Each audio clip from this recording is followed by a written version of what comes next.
seperti keseluruhan. Ini contoh gambaran untuk modifikasi impeller. Modifikasi impeller yang let's say tadi OD-nya mungkin 16 in, terus dipotong jadi 15,5 in, atau berkurang 14,5, 14 in. Nah, ini kita bisa konsultasikan ke vendor untuk minta diblokkan di mana efisiensinya atau flow-nya atau head-nya kita pengen ditunjukkan. Jadi ada berkaitan sama modifikasi sistem yang ada. Jadi sebelum kita misalkan ada modifikasi sistem, kalau misalkan yang motor bisa diakalin atau impellernya bisa diakalin, ya nggak usah kita nggak usah kita ganti pompanya secara keseluruhan gitu. Akan cost-nya besar ya. Nah, jadi kalau bisa modifikasinya di impeller, di motor bisa dilakukan untuk bisa mencapai kondisi desain yang baru, hasil modifikasi yang baru, itu akan lebih baik.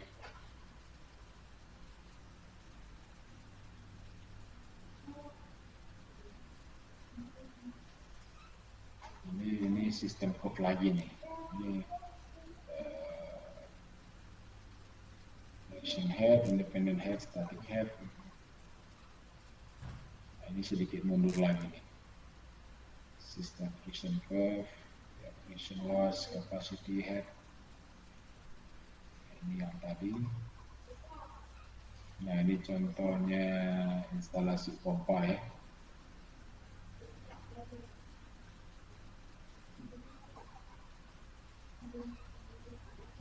Ini masih yang sama tadi. Nah, ini valve throttling ya. Dari kondisi ini throttling naik ke depan.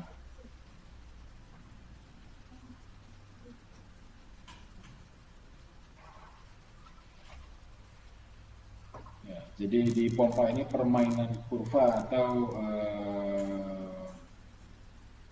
ya di kurva inilah kita bisa melihat karakteristik pompa kita.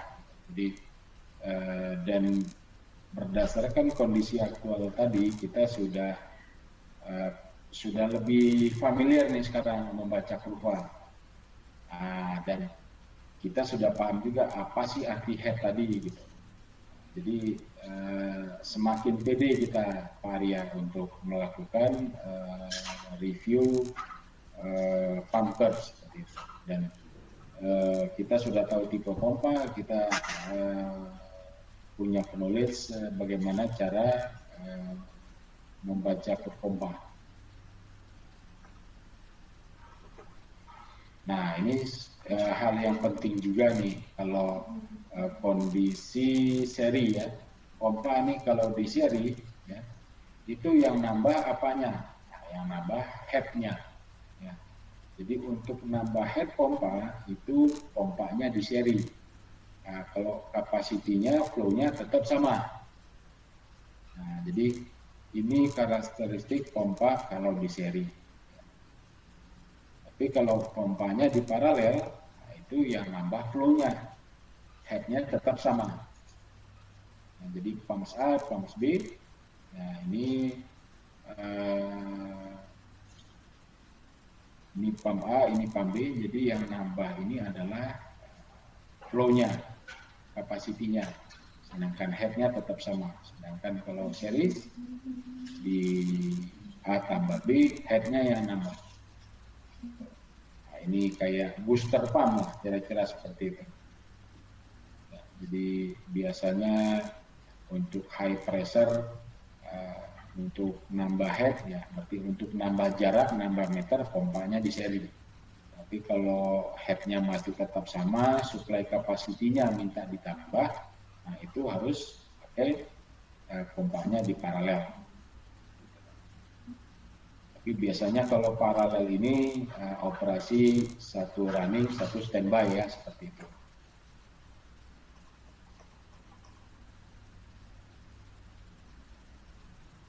Ya, ini variasi-variasi daripada pumper ini punyanya Duraquip. Kebetulan ini modulnya yang bikin orang Duraquip. Pernah kenal Duraquip ya Pak Arya? Enggak Pak, ini nggak masuk di brand list kami. Oh nggak masuk. Oke. Kalau di RU masuk ini di Iya. Pertamina Refinery Unit ya.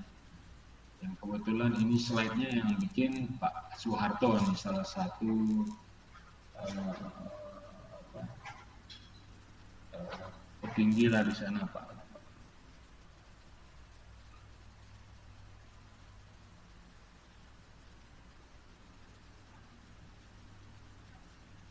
Ya ini biasanya gini ya.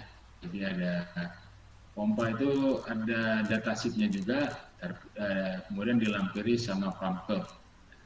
Jadi biasanya dokumen yang diminta untuk pompa, kita masih minta dokumen ke vendor itu biasanya yang pertama itu adalah pump datasheet, kemudian pumpers, baru general arrangement drawing. Jadi minimum ada 3 dokumen itu. Ya additional dokumennya kayak minta spare part, apalah, performance garansi berkaitan sama apa sama kontraknya atau sama performance-nya gitu. Jadi benar yakin nggak dengan curve yang ada ini bisa menjamin performance sesuai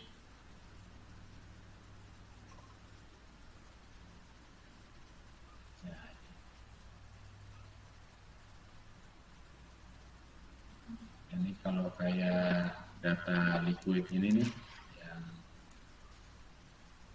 viscosity rated 0,37 cp SG atau apa ini kita biasanya nanya ke orang proses ya.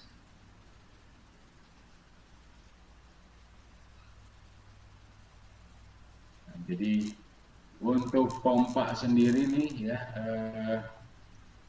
dokumennya sebenarnya cukup kompleks dalam artian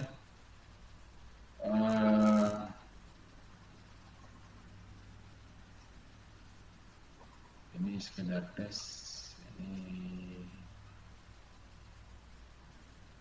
ini banyak soal hitung-hitungan. Nah, nanti kita langsung ke ini aja deh ya, yang penting konsepnya tadi dipahami dulu aja. Jadi untuk di pompa ini di mechanical ini sebenarnya kerjaan yang cukup panjang karena kita mendapatkan informasi routing dari orang piping. Kemudian jadi hidrolik kalkulasi itu dari orang proses. Kemudian dari orang mechanical itu yang memfinalkan datasheet-nya, ya datasheet preliminary awal project lah. Kemudian baru mengundang vendor. Nah, jadi datasheet mechanical itu akan ada attachment pipe routing dari orang piping, kemudian hydraulic calculation dari orang proses. Nah, jadi nanti setelah itu di atas ke dalam dokumen preliminary mechanical pump datasheet, kemudian dikirimkan ke vendor. Baru kemudian akan dimulai diskusi technical discussion berdasarkan informasi routing dan informasi preliminary hydraulic kalkulasi dari kontraktor atau dari owner. Nah, jadi seperti itulah prosesnya gitu, dan itu pelaksanaannya nggak sesimpel itu gitu. Pelaksanaannya agak sedikit membutuhkan waktu gitu ya, kemudian ya interdisiplin check yang cukup serius antara disiplin piping, mechanical sama proses. Mungkin sementara kita untuk ini ada pertanyaan dari Pak Arya. Mau nanya ini Pak, yang tadi balok ya? Ya, silakan Pak. Itu ada pembatasan maksimum minimumnya nggak ya Pak? Apa pakai balok gitu? Maksudnya pembatasan minimum maksimum jumlah valve yang ada di pipe routing seperti itu, Pak. Bukan, maksud saya untuk cari flow rate yang tadi kan ada pushnya ya Pak ya. Nah itu kan ada valve, dia maksimum opening sama close-nya itu ada batasannya nggak sendiri? Maksimum opening sama close-nya. Nah, yang di Ah, ya, kecepatan jadi throttling ya. Jadi ya, misalkan ya, jadi itu apa namanya kita ya pasti tentunya ada batasannya gitu ya, ada batasannya. Cuma ya tadi kita bisa eh, komunikasikan lebih lanjut dengan vendor pompa. Ini misalkan di di discharge-nya nih kalau kita tutup gitu ya, kalau kita tutup ya sebetulnya boleh 100% ya. Nah, jadi let's say mungkin 80% ini di kurva posisinya ada di mana nih terhadap efisiensi gitu. Nah itu kita bisa komunikasikan karena yang mampu create kurva itu kan di mereka, di vendor. Nah jadi kita bisa pastikan lagi, nanya ke mereka, kita minta diplotkan Pak, itu posisi efisiensi di mana kalau kita throttling let's say 80% gitu. Nah, kalau untuk sampai close 100% itu di centrifugal pump itu masih boleh, tapi tidak boleh lama-lama, apalagi untuk kapasitinya yang besar, karena bisa merusak pompa. Gitu, Pak.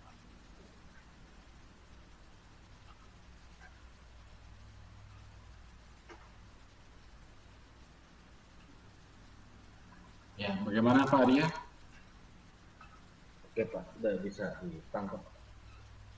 Ya, jadi kita kalau pompa ini yang penting kita basic prinsipalnya itu yang kita selebihnya yang berkaitan sama produk pompanya nih kita mau nggak mau harus ganggu vendor nih, nggak pompa, nggak kompresor ya. Nah, karena apa? Itu nggak ada software khusus yang bisa ngelog performance mereka begitu. Nah, jadi semua kembali kepada available produk mereka. Jadi available range produk mereka itu seperti apa? Mereka yang tahu. Nah, jadi yang kita perlu pahami adalah kaidah-kaidah dasar basic prinsipal soal pompa. Jadi kayak tadi ada head ya. Nah, itu head itu apa sih gitu. Terus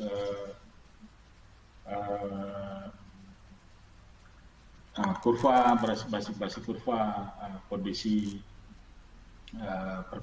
kondisi